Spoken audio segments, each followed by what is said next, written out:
Eu decidi fazer esse vídeo por conta de muitas perguntas que eu tenho recebido e acabar sendo repetitivo para mim, doloroso também, ter que ficar explicando toda hora a mesma coisa. Eu também preciso respeitar as minhas emoções. O paciente era um paciente que eu tinha um contato muito próximo. Não vou revelar o nome do hospital. O meu interesse aqui não é prejudicar o hospital, não é gerar burburinho referente a isso. É fazer com que vocês aprendam, é ensinar a vocês o que a gente precisa olhar, o que a gente precisa ter atenção e onde que a gente pode se questionar. Vamos lá. O paciente era um paciente que fazia hemodiálise. Ele tinha o funcionamento dos dois rins prejudicados. E a gente sabe que o paciente que faz hemodiálise, ele não pode consumir muito líquido e muito menos receber muito soro. Acontece que, desde o início, que foi comunicada a transferência dele para a UTI, o primeiro direito dele, o direito do idoso, que é acompanhante em tempo integral, já queria ser cessado, eles não queriam permitir isso. A filha entrou em contato com a gente para finalizar que isso estava acontecendo. Eu falei, eu vou ao hospital. Esperei a médica responsável por esse paciente terminar os atendimentos que ela estava fazendo. Eu entrei no hospital às 9 e pouquinha e saí de lá mais de meia-noite para fazer isso. A filha já estava com taquicardia, ansiosa, a cuidadora também desgastada. O paciente fica tratado porque ele percebe movimentação. Eu sei que ele verbalizou, deu pra mim, né? Deu ruim pra mim, achando que já iria morrer ou que não teria mais solução. Enfim, eu esperei esse tempo todo, conversei com essa médica. A médica falou por ela, tudo bem pra mim. Depois que eu conversei, eu falei, olha, trata-se de uma lei federal, artigo 16 do Estatuto do Idoso. Então eu gostaria que esse direito dele fosse garantido. Eu não estou aqui para brigar, me indispor e sempre com muita educação. É só a gente se apresentar, falar nosso nome, a nossa função, ou o nosso grau de parentesco e explicar sobre a lei. Então ela disse que por ela tudo bem, que ela poderia inclusive fazer um relatório para garantir isso. Eu falei, então por favor, que a gente faça isso.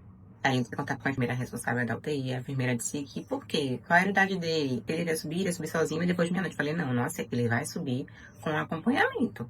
Até porque é um paciente que é deficiente auditivo, que é italiano, que não consegue se comunicar muito bem, que fica um pouco angustiado, nervoso, ele não gosta de questionar. Então ele precisa, né, desse cuidado. Ele já tem esse cuidado 24 horas por dia na residência, então eu gostaria que aqui também fosse garantido para ele, visto que é uma lei, não é uma exceção, não é um favor. Aí chamaram o supervisor. Conversei com o supervisor, me apresentei, sempre me apresentando. Essas pessoas com quem eu falei estavam todas com crachá, formalmente identificadas, crachá pra frente, falavam o nome também, a função. E a conversa fluía muito bem. Esse supervisor disse que sim, tudo bem, entendia, e o paciente iria subir com as cuidadoras. E assim foi feito, o direito dele foi cumprido. O paciente subiu para a UTI, a cuidadora ficou lá com ele. É desconfortável, fica numa cadeira, porque... Enfim, mas teve esse acompanhamento. Acontece que quando eu cheguei nessa emergência, eu já vi alguns sinais no paciente. A gente já bate o olho, a gente identifica. O olhar é diferente, algumas coisas vão mudando, principalmente a gente que tem esse contato próximo com o paciente. Eu vi que os dedos do paciente estavam começando a ficar roxos. E aí eu perguntei se eu tá com frio e ele disse que não. Então eu conversei com a equipe também sobre isso. Perguntei ao enfermeiro qual é o diagnóstico dele. Porque eu ouvi falando, não, esse paciente é sepsis. Quem será que é o meu paciente? O que é que tá acontecendo? Porque eu sabia que ele estava com ITR, infecção de trato respiratório. Até porque ele fez uma cirurgia ali mesmo naquele hospital, retirou 2 litros de líquido da pleura e estava aguardando. Só que ele estava muito enjoado, ele não estava querendo se alimentar. Por ser um paciente que não tem um bom funcionamento renal, ele não consegue urinar. É normal ele ficar um dia sem urinar, ou quando urinar sai bem pouquinho. A PA dele estava baixando demais. Dava muitos sinais que me preocupavam. E eu falei com a enfermeira e ele me disse que não, a sepsia ainda estava interrogada, porque estava aguardando o resultado dos exames. Eu falei, ok. A paciente subiu. De manhã, foi sinalizado para as cuidadoras que não subiria a alimentação na UTI para os acompanhantes. Outro ponto que eu precisei ir para o hospital. Eu preciso que vocês entendam aqui o conflito no sentido de questionamento, não de briga. E não é por conta de uma alimentação em si, mas é por conta do direito do paciente. Se o paciente ele tem direito a acompanhante em tempo integral, o acompanhante não pode sair para se alimentar. Ele precisa ficar ali com o paciente. Tudo que ele precisa para a sobrevivência dele ali do lado do paciente, o hospital precisa garantir, até porque estava garantindo na emergência. Não existe isso, gente, de o hospital falar, protocolo interno do hospital, a UTI não foi preparada para receber acompanhantes. Aí eu perguntei se o idoso tem o direito de acompanhante.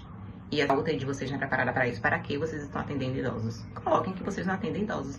Se a UTI de vocês não é preparada para isso, vocês não podem atender. E essa cuidadora sai para tomar um café, ou então sai para almoçar, o paciente tem alguma coisa, ela retorna sem saber de nada. E aí, como é que os familiares ficam? Essa responsabilidade fica nas costas de quem? Na de vocês? Porque na minha não vai ser. Então é isso que a gente precisa analisar, é isso que a gente precisa observar também. Não é só uma alimentação. O meu questionamento que me fez ir até o hospital, no segundo dia, depois de ter saído lá meia-noite, no dia seguinte, meio-dia que chega lá, e saí quase 4 horas da tarde, esperando várias pessoas para falar comigo para garantir isso, que eu achei ruim demais. Cheguei até nesse tempo construir um e-mail e mandar para a ouvidoria do hospital falando. O momento interesse aqui, gente, não é brigar com o hospital, não é gerar nenhum burburinho, é fazer com que com isso eles possam visualizar isso de errado que está acontecendo, para que essa necessidade ela seja garantida e para que isso seja corrigido. Cheguei, fiquei com o paciente, conversei com ele um pouquinho, ele estava bem, só que eu já percebi os dedinhos mais angustiados. Eu percebi que ele ainda não estava se alimentando, ele estava desidratado. A cuidadora foi almoçar, voltou, depois de muito esperar, eu fui almoçar também, voltei. Falei com 2 administrativas, falei com a enfermeira referência, falei com a psicóloga,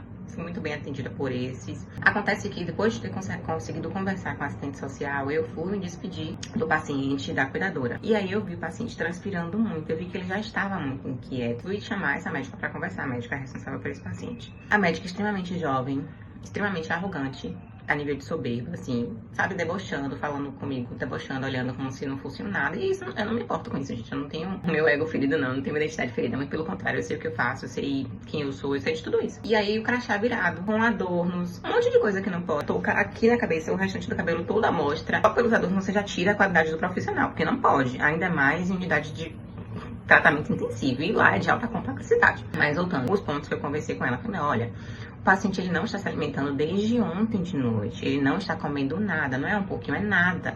E ele faz uso de uma medicação intravenosa e outras medicações também ele fazem uso, como azitromicina, para regular a pressão arterial, só que a dele já estava muito baixa.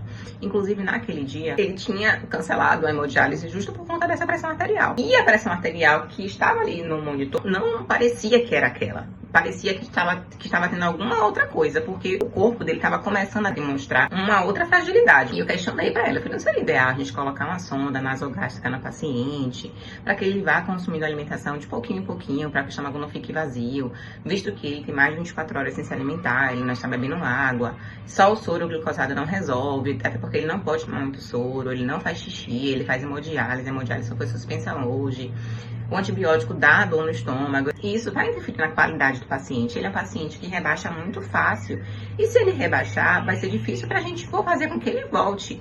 Ele tá com o dedinho roxo, ele tá com o abdômen estendido ainda, inclusive ele tá defecado há mais de 1 hora, a curadora já sinalizou pra equipe, e ainda assim ele não foi trocado, ele já tá com a pressão arterial baixa. Será que é interessante continuar ofertando a medicação? E ela falou que sim, que aquilo ali era pra fazer com que ele urinasse. Eu falei, mas ele é normal ele ficar 24 horas sem urinar, visto que isso é a rotina dele. Agora, isso pode alterar mais ainda a pressão arterial. Não seria interessante a gente revisar? Eu sei que o idoso é mais frágil, mas ele está sendo bem cuidado, se acontecer alguma coisa, não sei o quê, sabe?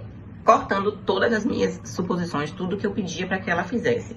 Perguntei se o resultado dos exames laboratoriais tinham saído, ela disse que ainda não, ela nem se moveu para olhar o sistema. Desde que estava lá, eu falei, olha, o paciente está transpirando, ele dá sinais de que não está ficando muito bem. Ela disse, não, a gente tem um monitor, se acontecer alguma coisa, o monitor apita. Já vou dar uma olhadinha. Eu falei, é quando a gente vai esperar para ofertar ou para colocar uma sonda nele, para fazer alguma coisa para que ele se alimente. Até o jantar eu vejo não sei o quê, querem me atendendo, gente, de uma forma que vai embora, eu não quero falar com você, eu sou médica, eu sei o que eu tô fazendo. E aí tudo bem, eu tava tão desgastada, já tão cansada, porque eram quase 4 horas, e você tem que falar com muitas pessoas para garantir uma coisa que já é direito, é tão chata, é tão ruim. Mas eu preciso fazer esse papel que os familiares não podem fazer. Inclusive, pedi à assistente social que desse um suporte maior aos familiares, que desse um suporte maior àquele paciente, diante do que eu tinha ouvido da médica. Depois que eu saí, a cuidadora ficou com ele, fizeram lavagem de novo no paciente, colocaram outro soro glicosado, e aí eu relaxei. Eu falei, ó, os familiares já estão lá. Depois do meu e-mail, eu sei que até a direção apareceu lá. E uma coisa que vocês precisam ter muita atenção: direção nenhuma, de lugar nenhum, muito menos de hospital, vai se fazer presente depois de um e-mail, ou então depois de um questionamento de uma pessoa que não vai trazer riscos, ou que não vai revelar nenhum erro grotesco de hospital. Gente, nenhum diretor, nenhum coordenador-chefe, ninguém assim de cargo alto vai se mover se não souber que o ambiente profissional dele tem culpa no cartório.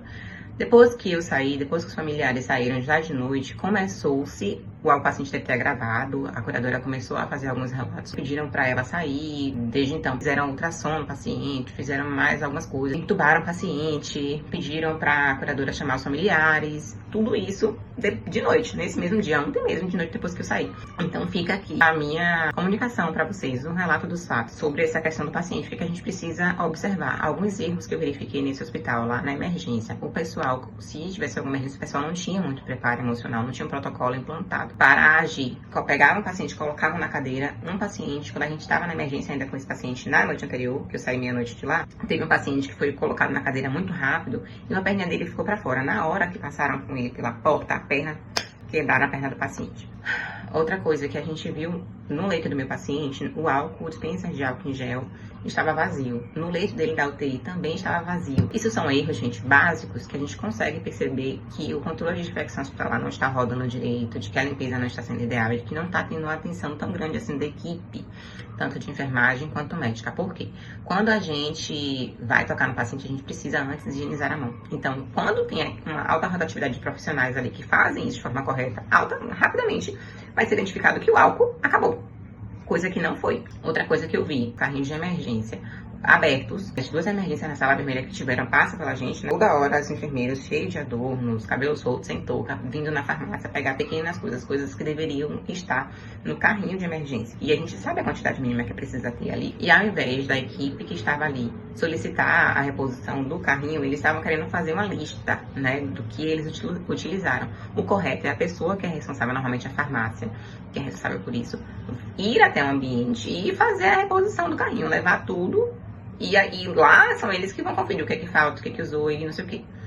Outra coisa, já estão à vista. A gente precisa ter ciência do quanto de, não de óbitos ao todo, mas do quanto de infecções hospitalares que tem ali, do grau de sepsis, de atendimento, tudo isso precisa constar na parede. Eu não identifiquei lá nesse hospital o índice de contaminação de infecção hospitalar, que são infecções adquiridas no ambiente hospitalar. Eu vi a taxa de sepsis, vi algumas coisas, mas isso eu não vi, me preocupou.